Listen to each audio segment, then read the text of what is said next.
All right, moms. So your life is about to be moving pretty fast. So you need some help. Okay. Um, you are attracting a lot of things towards you, and it's important to make sure that you are attracting only the things that you do want, and you're releasing all the things that you no longer desire to have in your material world, right? So this reading is going to be strictly to help you figure out what's sitting in your subconscious realm, what thoughts are fumigating too long that can potentially change the trajectory of whatever course you are trying to go in, whatever direction you're trying to go in. So we're going to use this tarot deck here. Okay. Um, I feel like there's something to do with life situations, right? Your everyday 3D reality that's playing some type of role where at times you feel as if you got it all on lock, and that you're walking this, you're walking this course and that you're getting it right, right? And then there's times where doubt seeps in, or some type of situation happens and then it throws your energy off. But instead of you alchemizing it or flipping it in a way that benefits you, it lingers too long. And when a negative thought lingers too long in your subconscious mind, that becomes the reality, and everything else that's good starts to die away. Okay, so let's see what situation you may be personally going through. So the situation may be very specific, so only take it if it resonates. Okay. Shout out to all my divine feminine within our collective.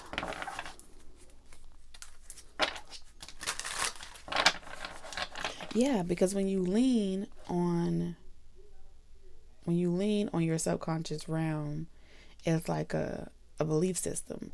But I don't feel as if you quite believe it yet. And since you don't quite believe it yet, it allows other outside factors to start to make you question if you're even making the right decision. And we don't need none of that up in our sauce at all. Like, you need a clear mind in order to bring your desires into manifestation. And every day, some type of everyday practice or ritual needs to be implemented so you can protect your intentions, protect your direction that you're going in. So I kept getting the Two of Pentacles in reverse, right? And this is saying like the way you perform and the way you show up, right? You may have to perform a lot in a context that requires you to be in your masculine energy, so you're not able to sit around and just attract things towards you, because you got life be life, and you got real tangible things to focus on, right?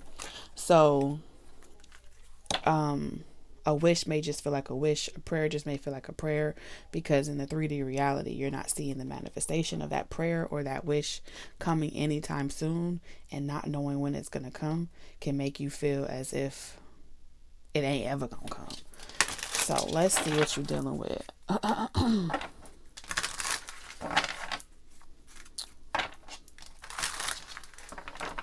Something to do with communication. The way that someone talks to you throws your energy off.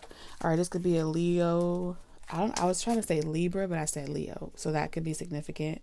Libra, Gemini, or Aquarius, which is the communication realm. Free to speak your mind.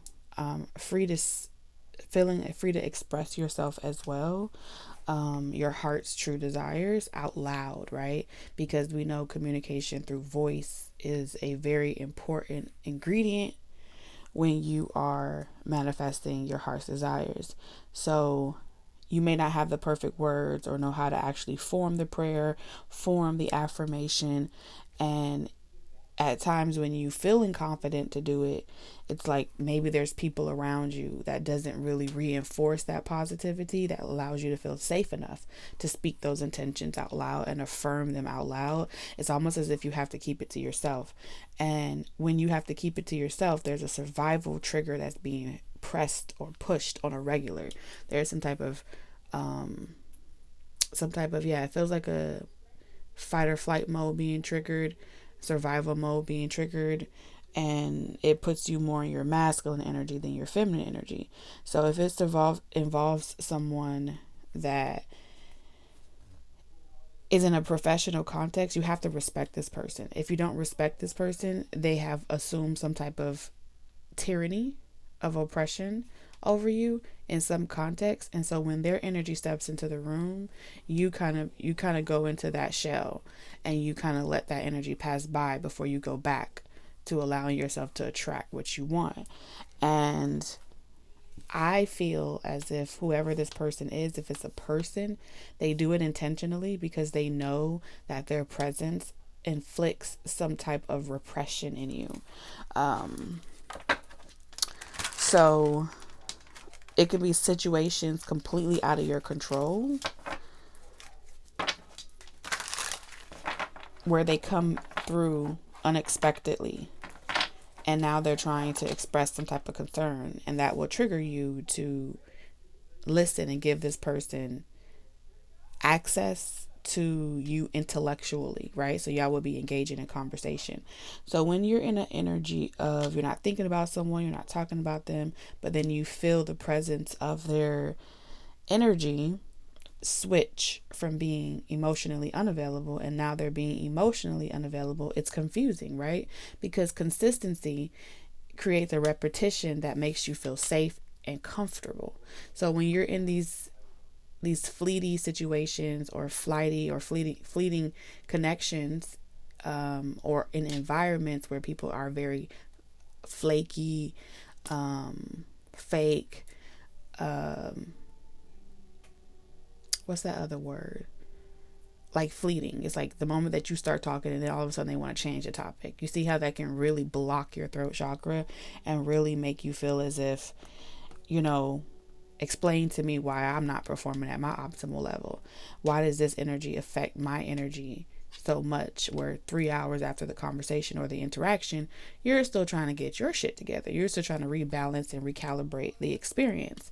And so if this is a person like at work that you have to deal with, or in a professional context, that may be the reason why you don't want to show up for that job.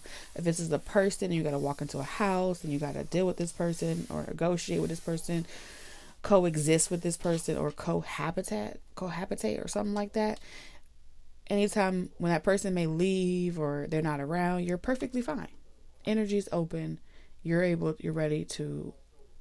open to receive. But when this person's energy comes around, you close your energy off.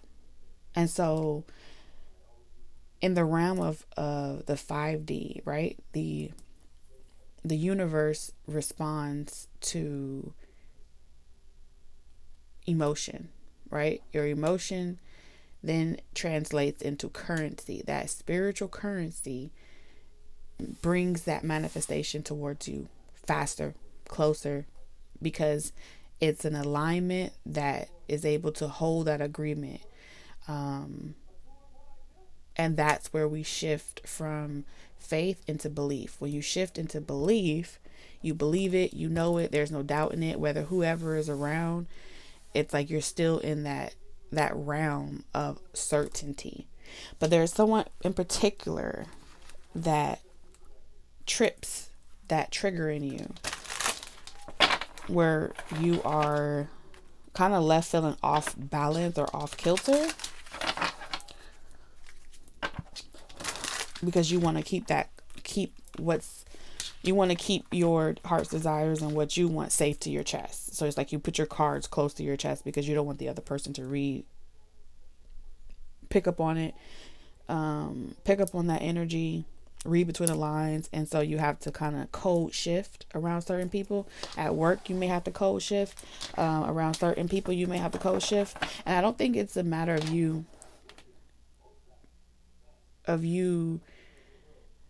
the universe telling you like you must continue code shifting. I think the universe is trying to teach you how to use that and alchemize it, versus being afraid of code shifting or something like that. Just because you have to code shift in certain spaces and places with people does not mean that they should have the ability to alter your intention. your heart's desires, even for a moment. You should be able to be in the room, but not of it, right? And you may have had experiences where when you try to hold your ground, those other energies attack you more, or come after you more. And so you've kind of mastered how to read the negativity in the room to protect yourself versus using the negativity in the room as an energy fuel or energy source to push your intention. And this is when they talk about the power of influence and persuasion, right? It's often felt before it's heard or seen, right? So when you walk in the room, everyone in that space, whether they are negative or positive, become conduits to your intentions, and no one else's matter. That's what your guides are trying to get you to see. Okay. Even if the situation has to be lit ablaze, it's going to still work out in your favor if you believe it to be so. So let's see. What is this? So we have more adventures. Embrace the unknown with curiosity, letting each journey shape your path and wisdom. So each experience, each phase of it, there will be a level up. Okay?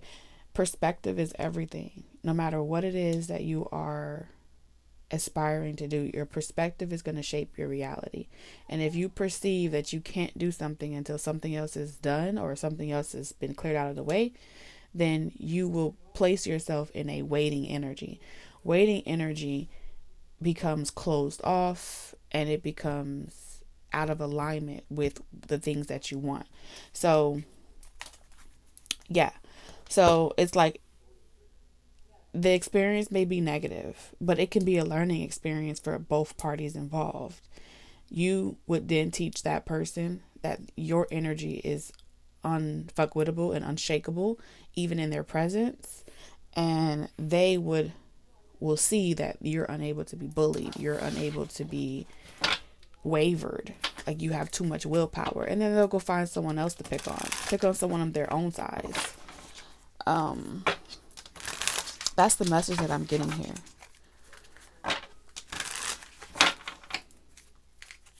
So you're being asked to see these situations as an opportunity for mentorship. They're teaching you something, you're teaching them something, and it may start off uncomfortable because you've conditioned yourself your whole life to avoid experiences that are negative. And so you work 10 times harder to avoid it, but you don't lean into it. Leaning into it looks differently for every single person. But you have to have, what's that word? You have to have this attitude of caring less, giving less fucks in order for you to properly utilize it. You have to stop caring about pleasing other people. What makes us hyper attuned to the negativity in the room is to keep everyone else pleased so you can guarantee the best possible outcome for yourself. It's a protective mechanism, right? But we don't realize that we're leaning more into people pleasing versus challenging everyone else around you, no matter how much it's uncomfortable for them, to either get with your program or get out of your fucking universe. Main character energy.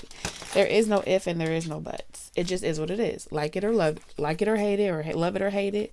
Get the fuck out my story if you don't like the narrative that's being portrayed. I think perpetration is like, yeah, because you be dealing with people that got ulterior motives. So that be their intentions. You calculate for their intentions, and then you navigate your life around maneuvering around those intentions when really those intentions are meant to serve you. Use it for your benefit, not to hinder you or not to block you up, but to command. Be the commander of your ship. Okay? It's your ship. And if they flee from you and they're uninterested with you, then they met an unmovable force, an unshakable force that is not worth the investment. It's not worth the risk. You're going to force them to overcalculate and compensate for trying to figure you out, which is exactly where you want them. Whoever they are, whatever it is about. Yeah, because you be over situations and you're in your power. But then you pick up extra slack and you pick up extra burdens because it's like you feel as if you have to take control over the situation, putting you in your masculine energy, trying to avoid a risk, trying to avoid a loss. Anything that feels as if you have to struggle to obtain it or struggle to have it doesn't want to be in your universe.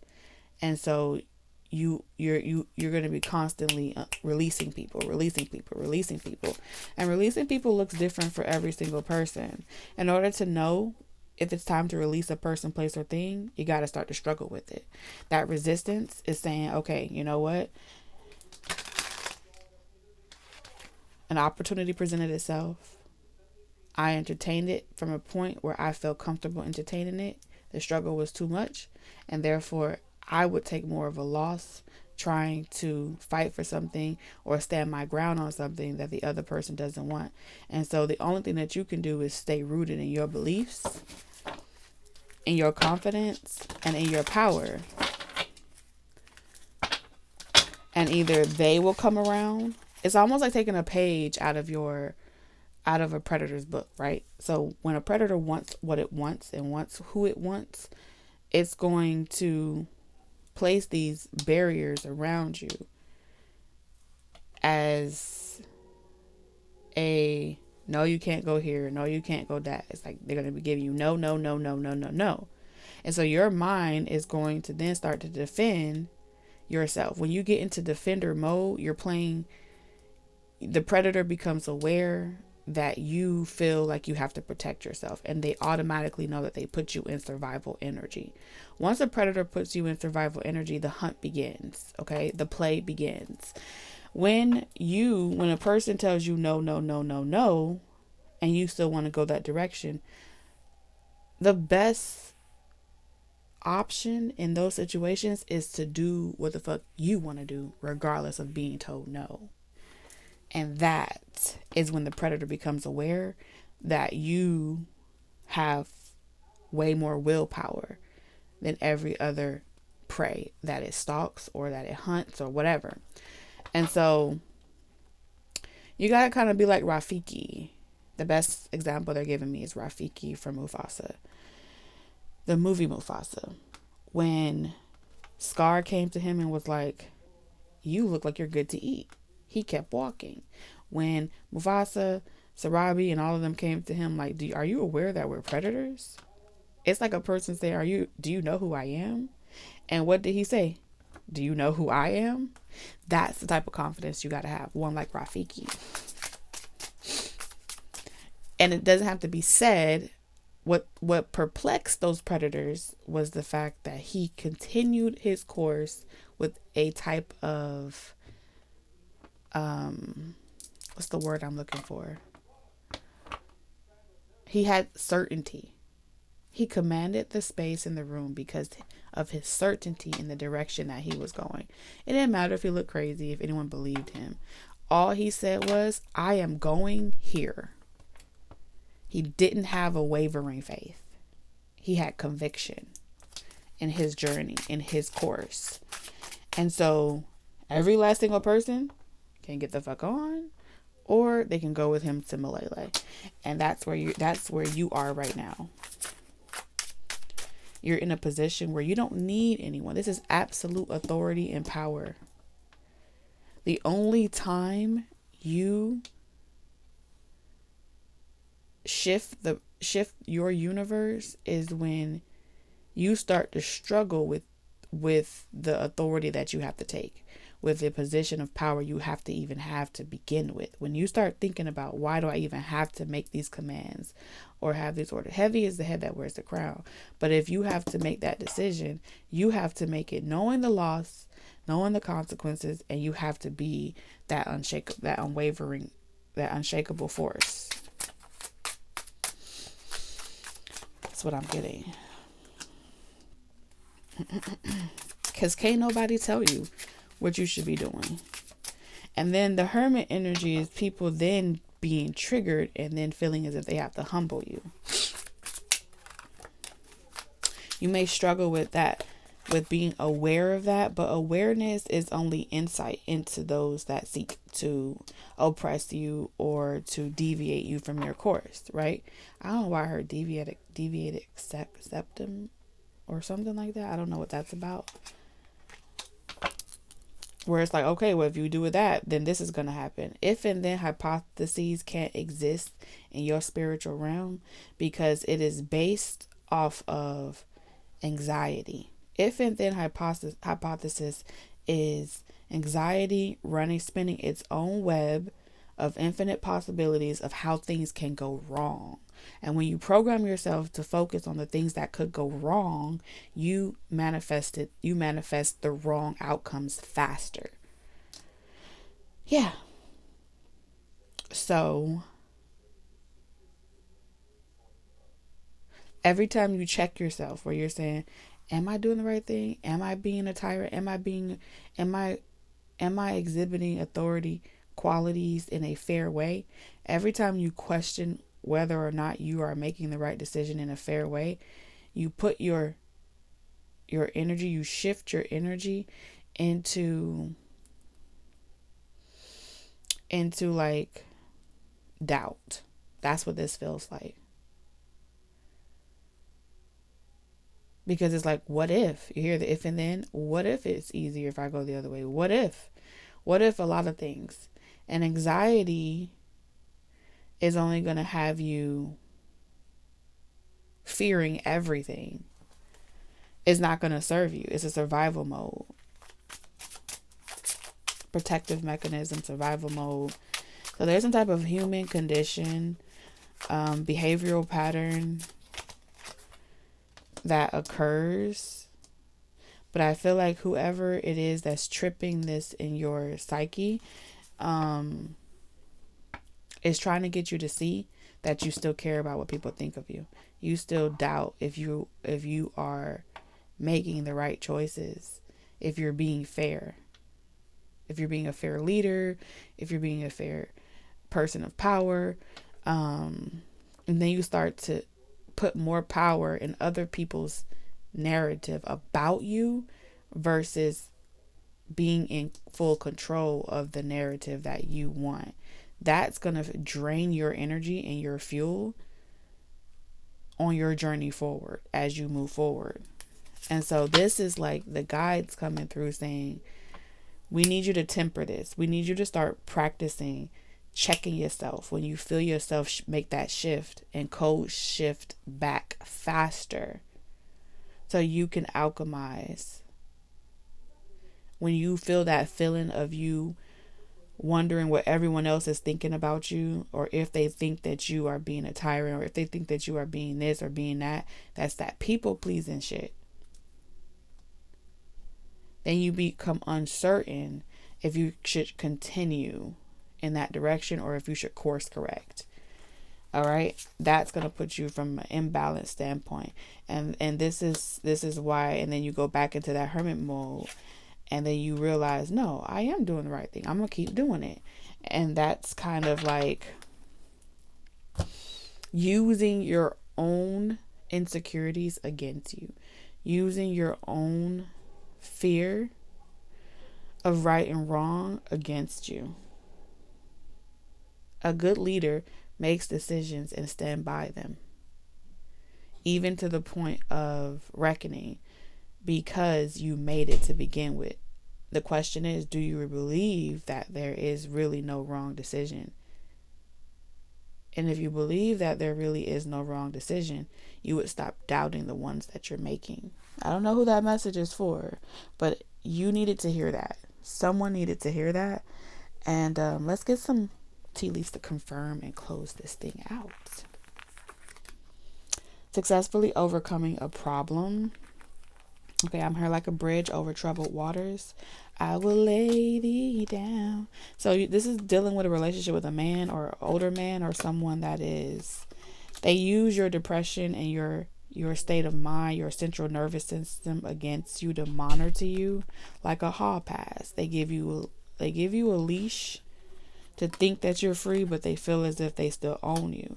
So you got information that will help you, and I feel like you're getting wisdom from the other side to help you wise up in a situation so you can be successful. Doubt is this person, the doubt, you doubting yourself, okay, and your fear of making the same wrong decision keeps you in a vibrational match with dealing with people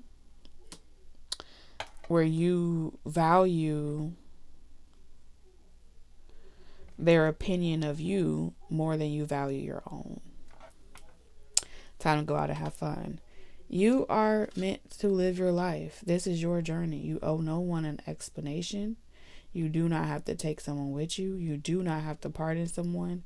And you don't have to be fair in any situation where someone is making you feel like you're going to experience something negative if you go that way. It's a scare tactic.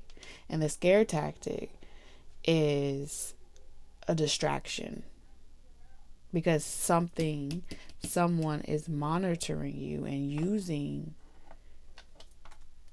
information or insight about your past and the things that you went through, childhood or not, psychoanalyzing you, and then using it to manipulate you to where you start asking questions because this person wants you to value their opinion of you. Why the fuck someone would want you to do that? I don't know. Why does this person want you to value their opinion of you? Because they feel like they have the answers that you're looking for. But in order to really ride your spaceship and to really, really utilize your vessel, you have to surrender your willpower to them. You have to give them that power. And so their objective is to make you feel exhausted about this path because they're trying to convince you, misogyny. Yeah, they're trying to convince you that you are overmasculated, or all these terminologies that make people question themselves are being utilized against you to help you see that your role is better suited when you play the back role and you give someone else the main character energy, and they live off of your energy source, your energy supply. It's like, oh, all you should want to do is just go out, have fun, and enjoy your life. But I can guarantee you, they cannot fill your emotional cup up the way you can yourself. Balance. And there's that fair tactic. You're not being fair. You're being mean. And because this is a psychological thing where we have someone mediating perspectives here, it's literally could be using third party situations as a way to compare you to other people and how they do it, but you won't do it. And then trying to convince you that this is the way it should be. But you already have determined the way you want it. And then they'll tell you, well, that's why nobody want to be with you. That's why nobody want to work with you. Sounds like they're speaking for themselves, but using other people as the point of reference to support their claim. And they're doing this through getting other people to chime in. Other people to give their opinion of you too. And so where there's 3 or more gathered in my name and all of them are mad at you, and then they all come together and start a bandwagon against you, then what? You start feeling like you don't want to be bothered with any of it anymore. And thus they get what they want ultimately, which is to confuse you, to make you give up on the very thing that you once believed in. But this trick ain't gonna work because you about to be renewed. Okay, amen. Amen. You about to be renewed. Trickery in reverse. The greatest trick ever performed was the one where they get you to play yourself. Count yourself out. And then make you say, I might as well just sit here and give up. No, no, no, no, no. Not today. That's the message that I have for you. Take what resonates, leave the rest. I'll see you guys in the next one. Love you, ladies. Bye.